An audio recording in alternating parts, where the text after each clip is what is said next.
Hi everyone. Today we're going to take a look at a military campaign, and one that I find especially interesting. And the book that covers this campaign is this one, Peter Caddick-Adam's work on Monte Cassino, 10 Armies in Hell. This paperback book is quite appealing because while this battle and campaign has been extensively covered in the literature, this is a great introductory look at the overall battles, and campaign. As you can see, my interest lies in naval affairs, but I had no problems reading and understanding the text of this book, and anyone with very little understanding of military affairs can easily approach this book. Of course, understanding certain military terms and references does help, but will not hinder the reading experience. I chose this book because of the author's internationalist perspective on this campaign and the various battles. It is through this particular campaign that one can really appreciate the global nature of the Second World War. As the subtitle of this book says, it's 10 Armies in Hell. But before we go into the reason why these poor 10 armies were in hell, let's take a step back and look at Monte Cassino itself. Monte Cassino refers to the Benedictine monastery, which you can see in the front cover and up here, that formed the focus of a series of battles where the Allies were pushing south through Italy towards Rome, and the Germans had a defensive line.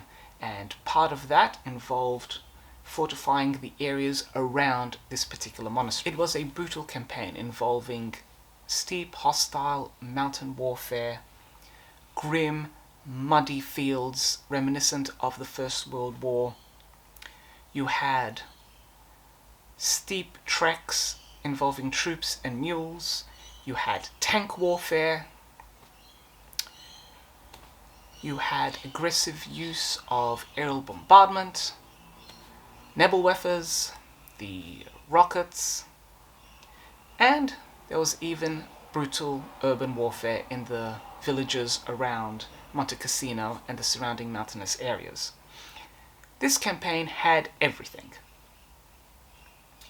And the 10 armies that were involved went through pretty much everything, to hell and back.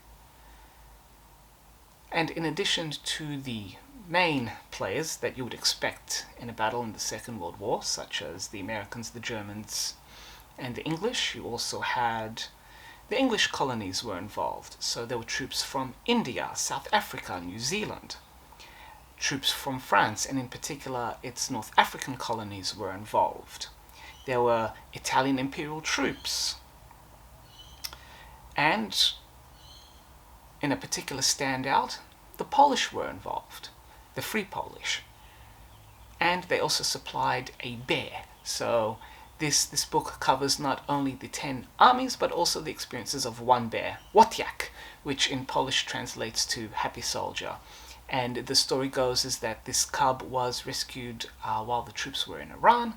He became a symbol for the troops, and during the campaign, during one of the battles, apparently he helped carry some shells, and so an illustration of that became the symbol for the troops.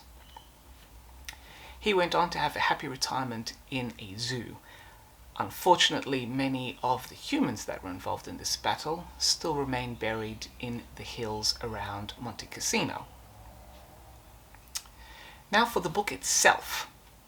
As I said earlier, it is a fantastic internationalist perspective, and it is a beautiful, broad brush overall look at the campaign.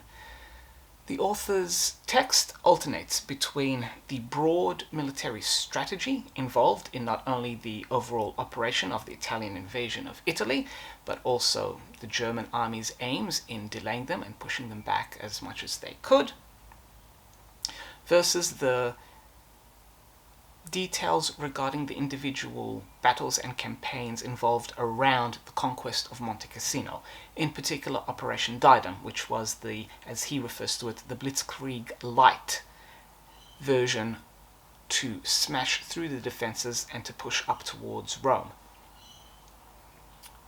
The text alternates from that towards looking at the various armies, and there are entire chapters devoted to the experiences of individual armies, in addition to mixing all that together with first-hand accounts from the soldiers across all sides and looking at their personal experiences of these various battles in this campaign. He manages to cover quite a lot of ground and does it fantastically. It feels very smooth in his discussions between grand strategy versus the experiences of the poor soldiers in the mud or on the mountainsides. Being a paperback book, and note that as you're seeing up here, I apologize for the quality of the screenshots. It's quite hard to take images with one hand. There are 2 photo sections within the book, a series of black and white photos covering key landmarks, i.e. the monastery itself, personalities, generals, soldiers, and a fair selection of photos showing the conditions of the area so that you can better visualize what it was like for the soldiers, not only the infantry but also those serving in the tanks. In addition, at the very beginning of the book are some various diagrams and maps showing the progress of the various individual campaigns and battles that comprised of the overall Monte Cassino overall campaign.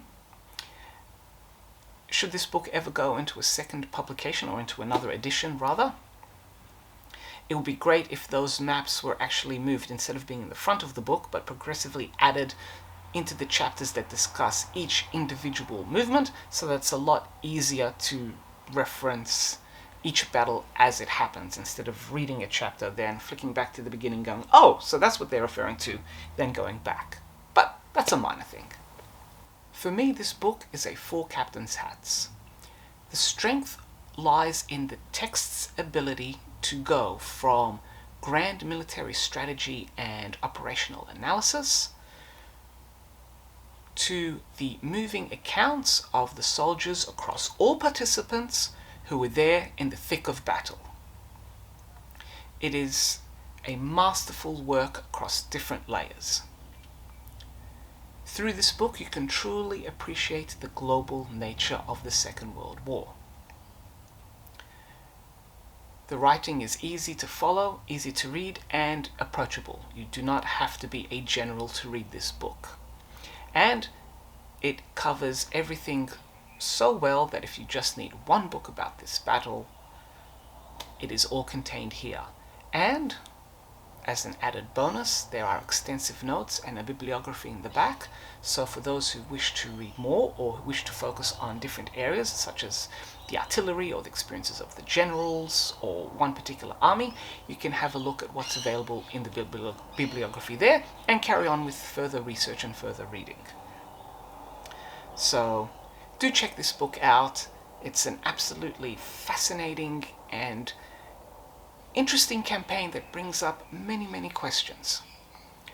But for me, the appreciation lies in finally giving an internationalist approach to this fascinating battle. So do check it out.